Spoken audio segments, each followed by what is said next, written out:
It was meant to be a romantic camping trip. 16-year-old Liana Friedenbach and her 19-year-old boyfriend, Felipe Cafe, set out for their first weekend away together. They were young, in love, and completely unaware that the rural area they chose, Embu-Guasu, was known for its high crime rate, violence, and lawlessness. What should have been a simple adventure instead became 5 days of absolute terror and horrific abuse.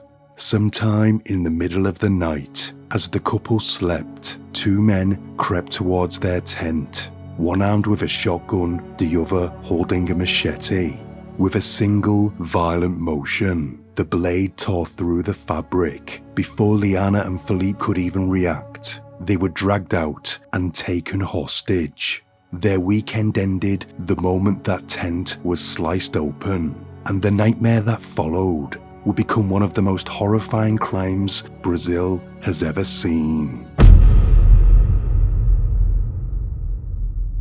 This case was suggested to me by a viewer, so I want to say thank you, as I've never heard of it, but it was huge in Brazil, and not surprisingly, considering how depraved it is. This young couple could have been saved so many times, but everyone who came into contact with them was either part of the brutality or too scared to intervene. It's shocking.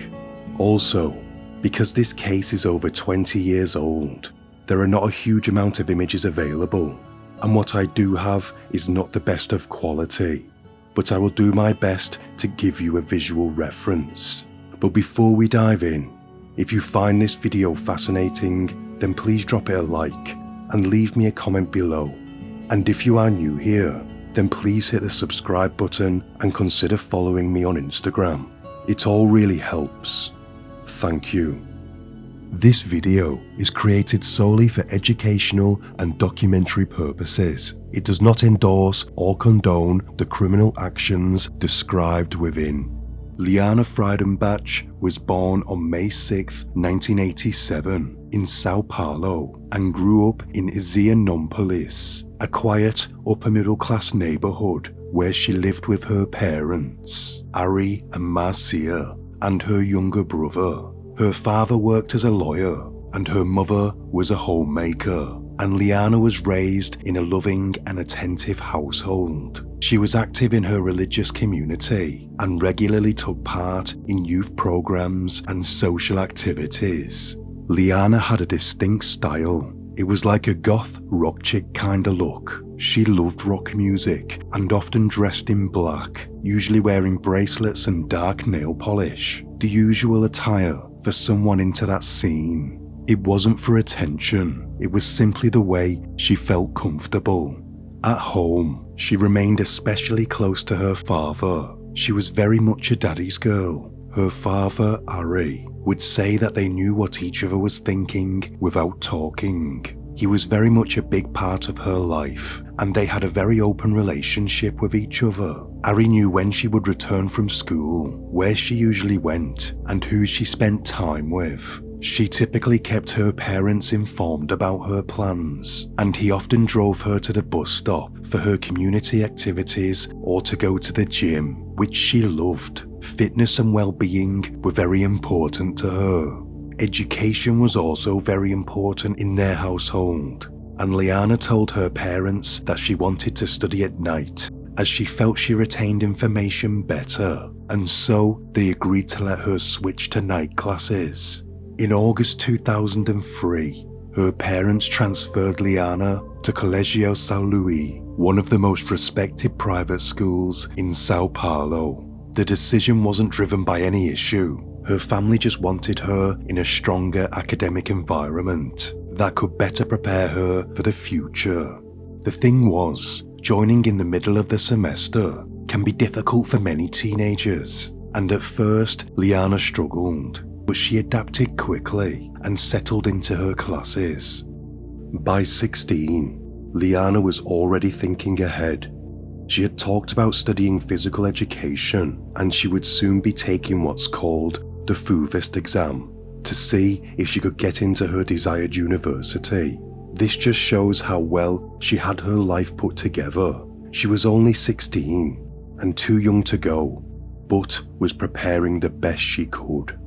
It wasn't long whilst at the new school that she met a young man called Philippe Cafe, who was 19. They didn't meet through a dramatic moment or a big introduction. It started the same way most teenagers' connections do, sitting near each other in social areas, exchanging small comments and slowly building a bond. Philippe was one of the first people to take notice of her. She was new. She dressed differently from most of the other students. She was quiet but sharp, and he gravitated towards her almost immediately. Friends later said that their connection was natural. No games, no hesitations. They simply got along. Within a few weeks, Liana seemed very comfortable around him. Philippe Cafe was born on July 1st, 1984. Unlike Liana, he didn't come from a wealthy background. He grew up in a more modest family and spent much of his teenage life balancing school and work. What stood out about Philippe was his determination and intelligence. He was a scholarship student at St. Louis, earning his place there through effort, not privilege. He worked during the day and studied at night, and had clear ambitions. He talked about studying law and joining the police force, building a stable life for himself. He wasn't reckless. He wasn't involved in anything dangerous.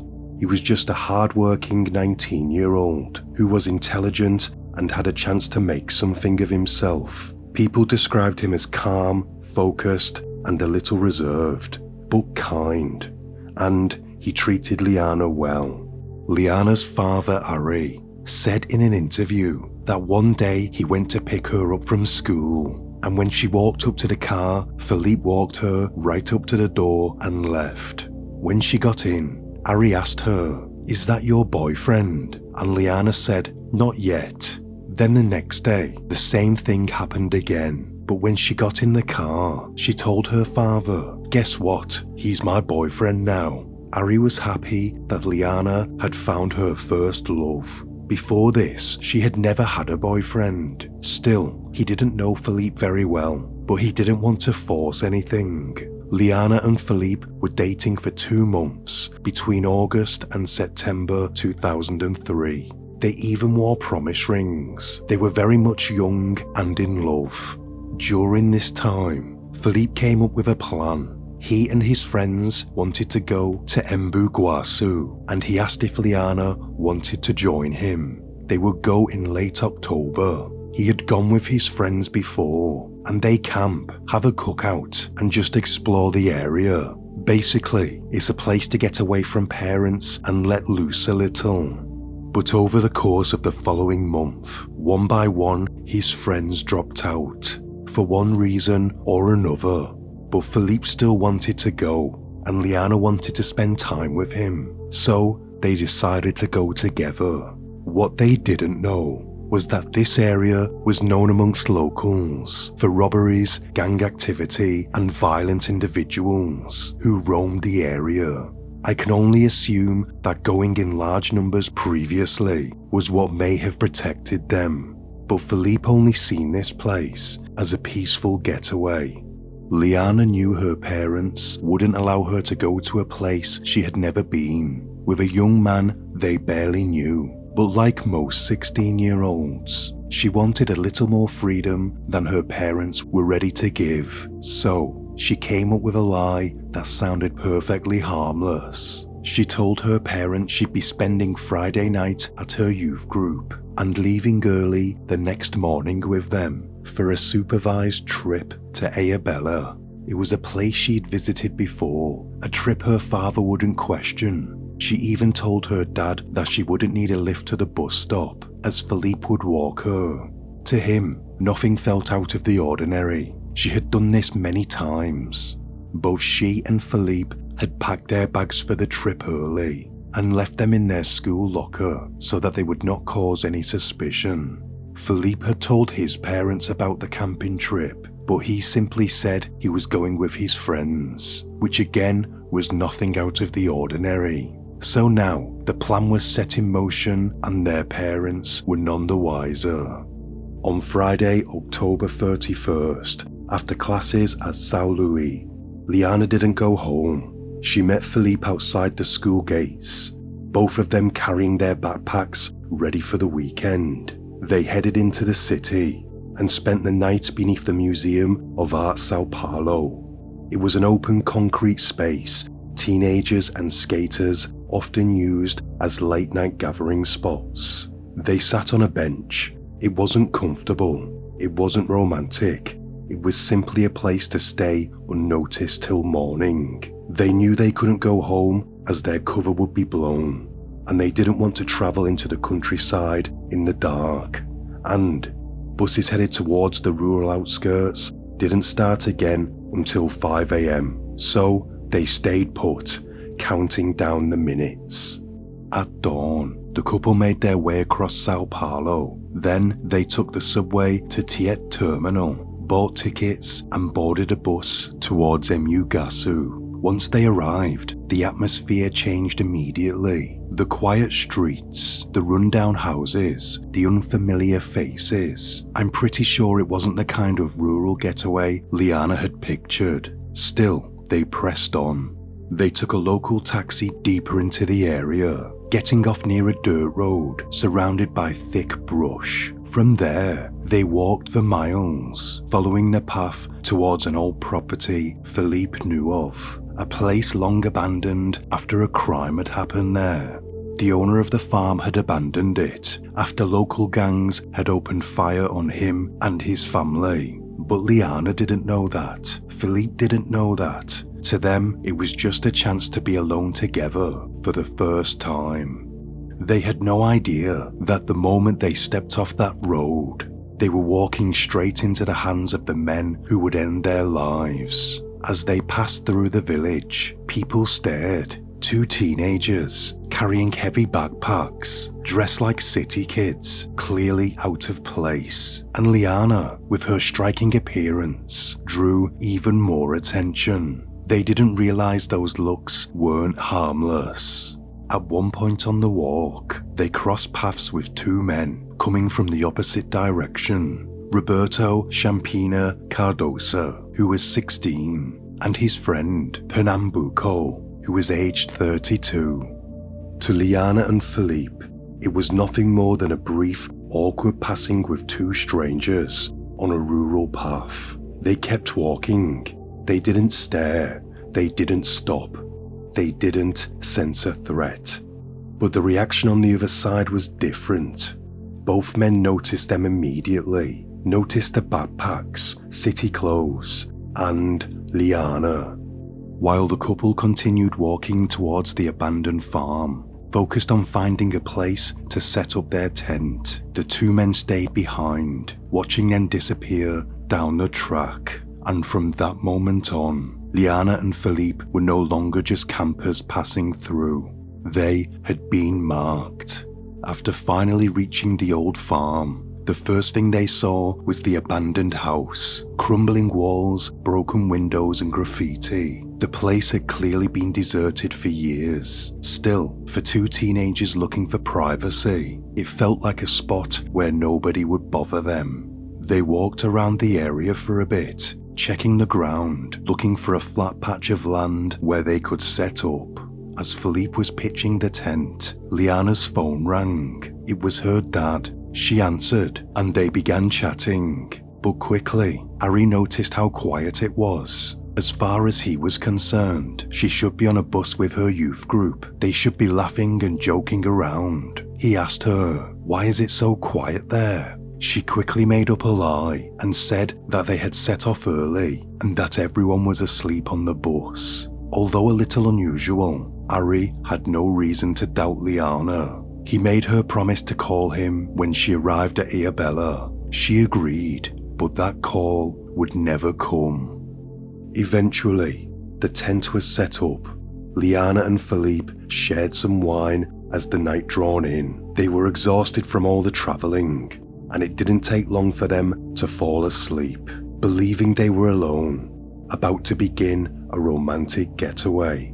At some point during the night, two men approached the tent, slowly, quietly. The young couple had no idea. Then a blade sliced through the side of the tent, tearing the fabric open. The two men stood there. It was Champina and Pernambuco, the two men they had passed earlier on the dirt road. They were armed, one with a shotgun, the other with a machete. They shouted at the couple to wake up. There was no time to run. Liana and Philippe had no idea what was happening. The men ordered them to get up, shouting and threatening them. Liana and Philippe were dragged from their tent, forced onto the ground, and immediately separated. Their hands were tied, and they were blindfolded. The men left the couple's belongings behind.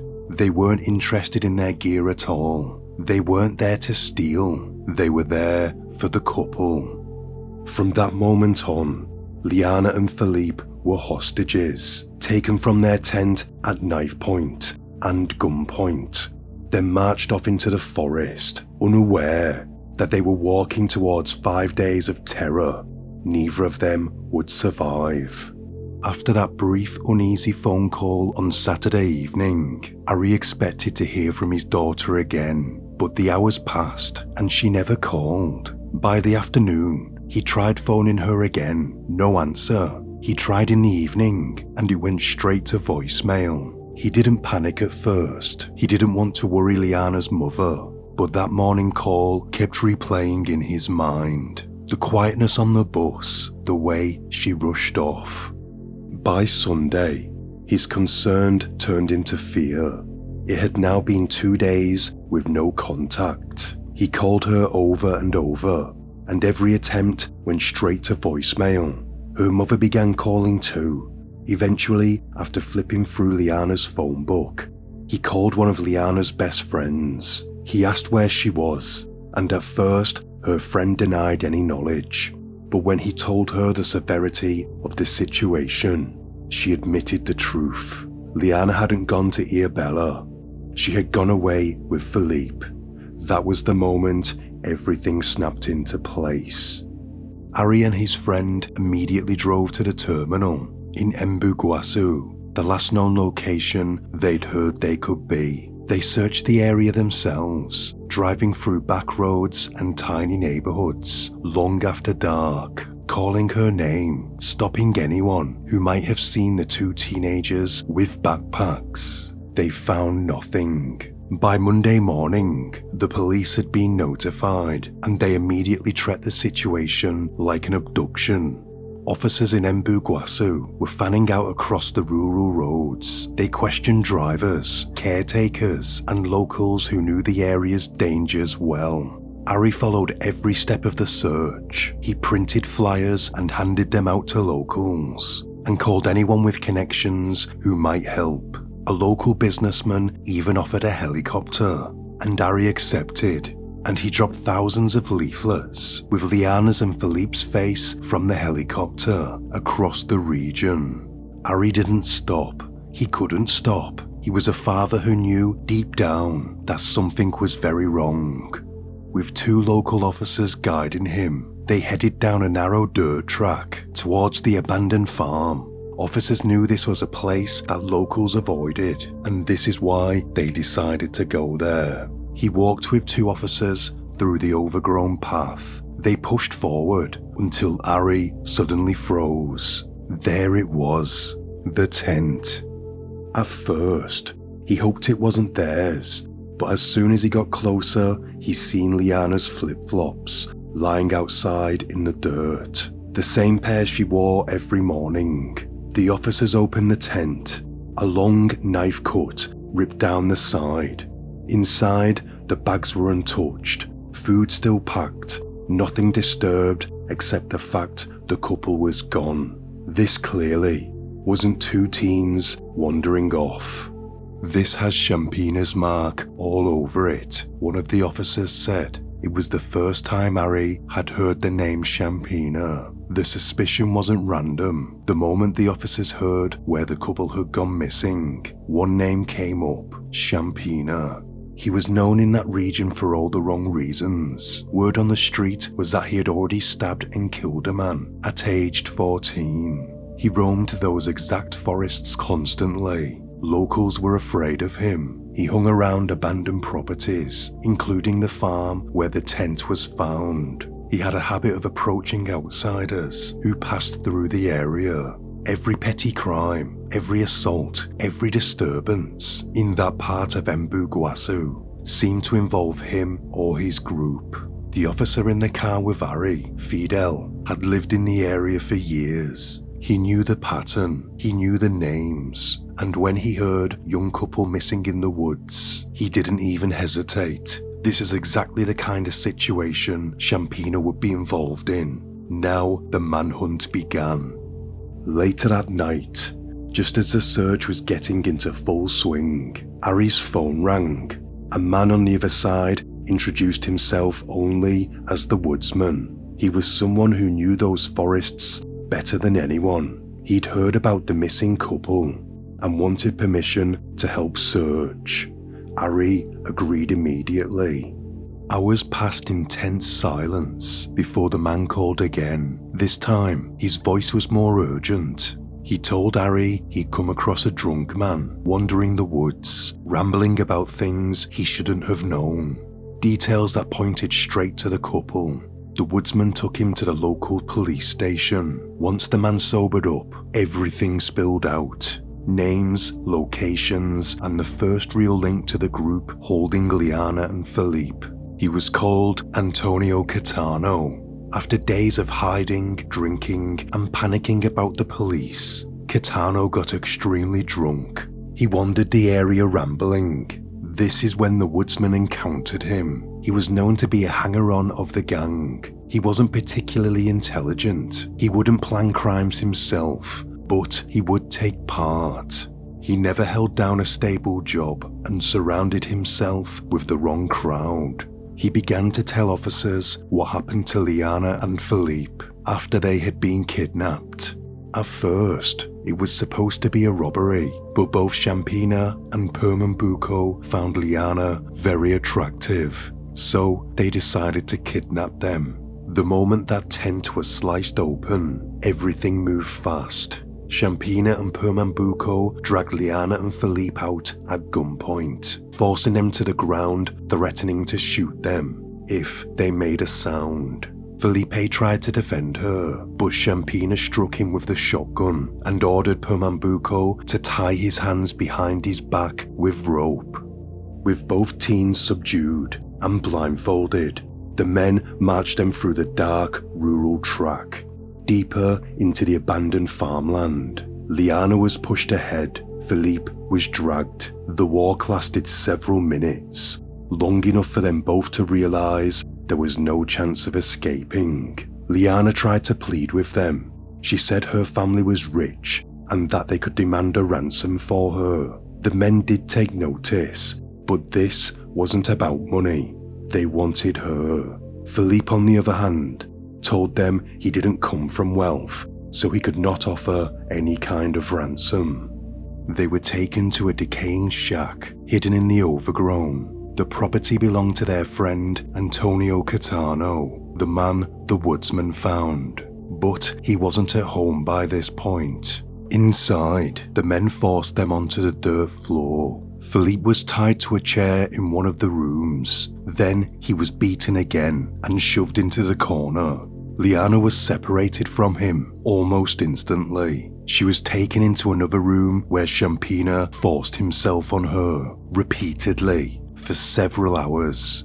Although terrifying in its own right, Liana was still a virgin before this attack. It's horrific. While Felipe lay tied and injured, he could do nothing but listen to Shampina assault Liana. He heard everything, but couldn't move, couldn't reach her. He screamed as loud as he could, begging them to stop, but this only led to more beatings. That was part of the cruelty. Pernambuco watched the door and kept guard. Antonio Catano arrived shortly after and joined them inside. For hours, the men took it in turns to beat Felipe, and then Shampina would go and force himself on Liana. It was truly a brutal few hours. By early morning, on November 2nd, 2003, Shampina and Pernambuco realized the abandoned shack wasn't safe. It was too close to the road, too exposed. They needed somewhere even more rural. So they forced Liana and Philippe back onto their feet and marched them deeper into the rural area. Philippe was still tied, bruised and weak from the beatings. Liana had already endured the first assault. She was terrified and exhausted, but still alive.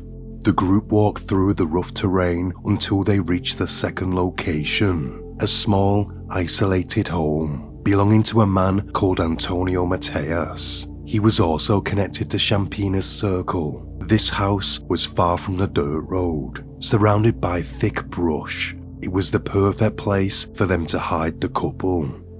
Once they reached the second house, the gang was 4 strong, containing leader Shampina, his right-hand man Pernambuco, Antonio Catano, and now Antonio Mateas. The men had already decided that Philippe couldn't be kept alive. He was considered useless, as they could not get a ransom for him. And, worst of all, he had seen their faces. They tied him up again, dumped him on the dirt floor, and argued openly about what to do with him. Liana and Philippe could hear everything. Horrific. Hours later, Shampina and Pernambuco dragged both Liana and Philippe into the brush. They began to walk, but after a few minutes, Shampina stopped with Liana, whilst Pernambuco and Philippe carried on walking. They stopped at a remote spot near a ravine. It was out of view of Liana. Pernambuco raised the shotgun and fired once, point blank into the back of Philippe's head, who was made to kneel on the ground. It obviously caused extensive damage to his skull, and Philippe died instantly. Liana heard the shotgun blast echo through the trees. She immediately asked Shampina, "What happened?" He looked at her in the eye and said, "He's free. I let him go." She knew it was a lie. The moment Philippe was killed, Liana became entirely powerless. She was alone in a house with multiple men who had no intention of letting her go. After the shooting of Philippe, Aguinaldo Perez made his way over to the house, and now the gang was 5 men strong. They rotated in and out, taking turns guarding Liana and forcing themselves on her. They would beat her, slap her, pull her hair, or threaten her life if she dared defy them or resist them. The assaults were constant, brutal, and dehumanizing. One of the men did not force himself on her. It was Antonio Mateas, or at least according to testimony. Apparently he did try, but Liana told him to stop, and he did. This was corroborated by all the assailants, and there would later be no DNA evidence against him. But let's not think this is a man with any morals. He still kept her hostage. He watched as the others assaulted her, and he never tried to stop any of the abuse or reach out for help. However, it was Shampina who controlled everything Liana did. He was the one who decided when she could move, when she could speak, when she could breathe without punishment. The adults followed his lead, which only made the situation more horrifying. She was kept inside the house or tied near it, always watched, always surrounded. With no food, barely any water, and no hope, Liana asked about Philippe over and over again. They lied every time. The men even cooked meals for each other and ate around Liana like she was nothing. She was trapped with men who viewed her as a thing, not a person. This went on for days. Then on November 4th, by this point, Liana had been held for days, forced upon, beaten, threatened, and moved from house to house. She kept asking about Philippe, asking to see him, asking if he was okay. No one answered her. They just kept her hoping, because hope made her easier to control. So when Shampina suddenly told her they were going fishing, she knew it wasn't real. There was no fishing rod, no bucket, not even a line, just him and the machete he always carried. But she didn't argue. She couldn't. She was terrified of provoking him. He took her down a narrow trail behind the house, deeper into the brush where the others couldn't see them. Liana was wearing a jumper tied around her head in an attempt to conceal her identity, in case anyone's seen them. At the riverbank, Shampina didn't even pretend to fish. He just watched her. He enjoyed the fear put into her over the past few days. She stood still, frozen, but she also didn't know the truth. This walk into the woods was the beginning of the end. Whatever happened at the river wasn't about fishing. It was about control, isolation, and breaking her completely. And it worked. At some point during the fishing trip, it's reported that Shampina's brother came to visit him. His mother was worried about him, and he hadn't been seen for days. He asked who Liana was, and Shampina told his brother that this was his girlfriend. But his brother asked no more questions. He was too scared of his brother, and Liana didn't call out for help. By this point, she was just silent, numb to all the pain and abuse. And for all she knew, this would just be another man who would probably end up forcing himself on her. Later that day, the gang began to get worried. They started to fall apart. Neighbours had already warned them that police were asking questions, that officers were searching the trails, that a missing couple had turned the entire area into a crime scene, and every rumour pointed straight at them. Shampina was summoned that evening to go to the police station for questioning. Officers suspected his involvement, but at this point they just wanted to talk. But this made the gang extremely tense. Pernambuco panicked first. He kept saying someone must have talked. Catiano wanted to run. Everyone was pacing and drinking heavily. Then a helicopter was heard. This could have been the one Ari was using to drop flyers around the area. The gang knew this was big, and that there was no hiding from this. They knew the search wasn't random anymore, and that the police were closing in. And the gang, for the first time, understood they were not in control. They were being hunted. During the night, Pernambuco fled. He'd taken off towards Petrolina in the middle of the night, desperate to save himself, but that only made the others more frantic. Shampina realised something. Liana was the only witness left. If she lived, they were finished. He told the others he was taking her to a nearby bus stop to let her go, he said. But they all knew what that meant, but no one stopped him. Still in shock, barefoot and barely speaking, Liana followed because she didn't have the strength left to resist. Shampina walked her deeper into the brush instead of towards any road. Liana was walking in front of him, and when they were deep in the wilderness, Shampina asked her to turn around. When she did, he swung the machete at her, slicing her throat. It was brutal. With her last bit of strength, Liana attempted to run, but before she could, Shampina stabbed her again and again, in the chest and back, a total of 15 times. It was a horrific attack. After he was done stabbing her, he then stomped on her head. It was pure overkill. She was already dead. Once he was done, he gathered his blood-soaked clothes, wrapped them all around the machete, and hid them in a well. After Liana was murdered, the group fell apart instantly and scattered. Some went into the forest to hide. Others simply went back home, hoping they would never be connected to the crime. But it was far too late. Authorities were already closing in, and Philippe's body had now just been discovered. The case had changed. This was no longer a search for two missing youths. It was now a murder investigation, and every one of them was on the radar. It was not long after this that Antonio Catano was found by the woodsman. and shortly after, Pernambuco and Pires were also arrested. Mateus was found hiding nearby, trying to slip out of the area before police closed the roads, but he didn't get far. And then there was Champina. By the time officers tracked him down, he was hiding at a relative's house in a neighbouring village, trying to disappear before anyone connected him to the murders. He didn't confess until he was in custody.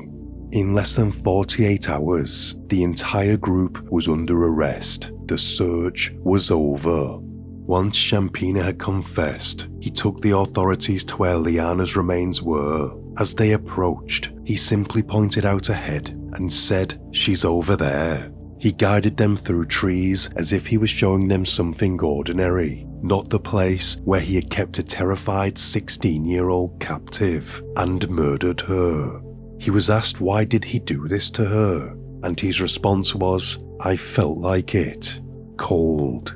During the trial, there was huge media attention. This case truly shocked the nation. Everyone knew the details of the case, and people just wanted justice for Liana and Felipe. In the end, 3 defendants were tried together: Caetano, Pires, and Mateus.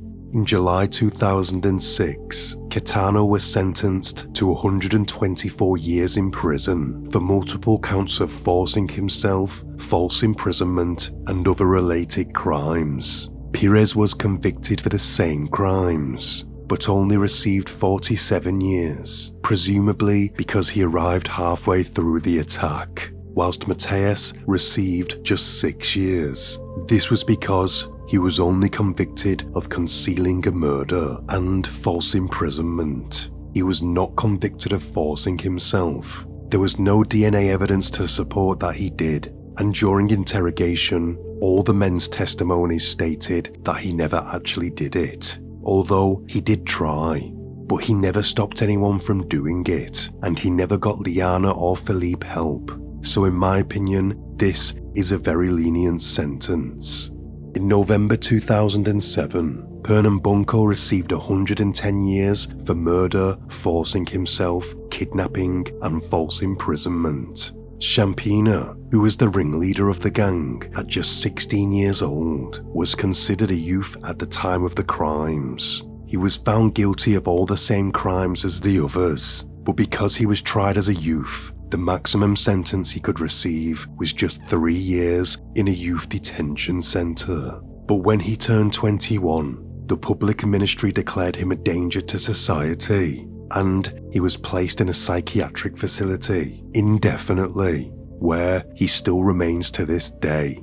So, in one way or another, he is in fact serving a life sentence.